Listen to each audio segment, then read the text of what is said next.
Let me make sure I get this one right.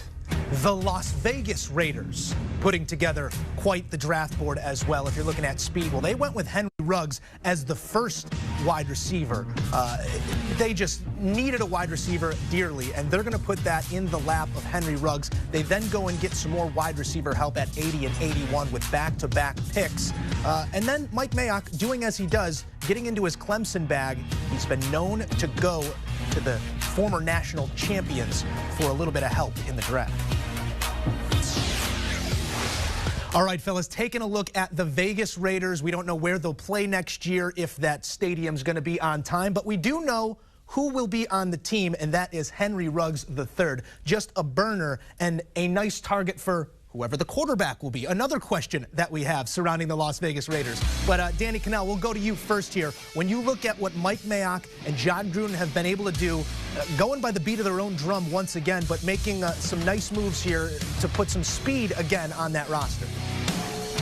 I mean, there are going to be a lot of quarterbacks who are saying, all right, we're giving you the weapons. There are no more excuses. And that's where it stands with Derek Carr right now, who you've always kind of heard these undertones of, man, they just, John Gruden would like to see a little bit more from Derek Carr. Well, now he's got weapons galore to spread the ball around with. The speed was just too enticing. Henry Ruggs ran the 4.27 at the combine and was disappointed. He wanted to set the record. I remember asking him that on the CBS Sports HQ set in Indianapolis. He said, I want to run the fastest time ever. Missed it by 0.05 seconds. But that's the type of sheer speed that he's going to bring. And when you look at John Gruden's West Coast offense, they're going to be a lot of yards after the catch, which is great because Derek Carr is a really accurate quarterback coming off a season where he had 70+ % completion rate, where he can put the ball in the right spot, and then you're going to get a ton of yards after the catch. So I love the Henry Ruggs pick.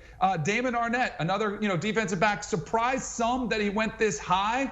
This is one where you kind of have to trust your staff and say they liked him from a winning program there at Ohio State. You go with that one. Lynn Bowden Jr. is a very, he's a guy who played quarterback at Kentucky, was forced into action and actually won them some games. But I think this is one where John Gruden says, I love a football player. Give me somebody who knows how to make plays, knows how to win games, and figures it out, and can do a lot. Wide receivers in the NFL are asked to do a lot on the fly. They're asked to handle a lot of different checks at the line of scrimmage, the ability to read defenses and then adjust their routes accordingly. I think that's what Lynn Bowden Jr.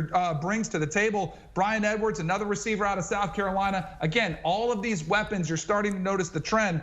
And then you mentioned a couple Clemson guys. Mike Mayock loves Clemson players. They love Clemson and Alabama, a couple championship programs, and they've added some, a bunch of these guys to their team. Tanner Muse, I like him. Think he's a hard-hitting safety who can run a lot of ground, tested off the charts at the combine. And then John Simpson was one of my favorite characters covering Clemson. I was at the Fiesta Bowl. He's got a big, gregarious personality that will be great in the offensive lineman's room. Danny, you're right about Derek Carr. This is his put up or shut up moment. They also have Marcus Mariota, and I do wonder how long it's going to take before we see Mariota take the field. In much the same way Ryan Tannehill replaced him last year. The good news for Derek Carr is you don't have to throw just 9 routes to Henry Ruggs. You can throw crossers. You can throw the ball down the seam. He will find ways to get open. You can get him on jet sweeps, and that might be to his benefit because Derek Carr isn't known for pushing the ball deep. That should be okay. You mentioned Lynn Bowden, another bag of tricks guy you can use in any number of ways, and I think he will be another element to help Derek Carr ease him into that offense. And Brian Edwards, another big catch radius guy. He doesn't run like Henry Ruggs, obviously, but he can be a deep threat. And I'll just mention Amik Robertson at the bottom of day 3 here, the kid out of Louisiana Tech, 5'8", plays like he's 6'1". He is a lockdown corner. He'll probably kick inside to slot. And they also got Damon Arnette, who you mentioned. I'm with you, Danny. I was sort of surprised he went that early. He's 24 years old. The Raiders know what they have in him, and I think they felt comfortable with that, knowing that he is going to be the player that they want him to be, and there won't be very much need to let him sit and learn to play. He is the guy they want. Do you want a sports network that delivers everything that matters about the game? The highlights, the picks, the instant analysis, no yelling, no fake debates, no politics. Hit the subscribe button and never miss a moment.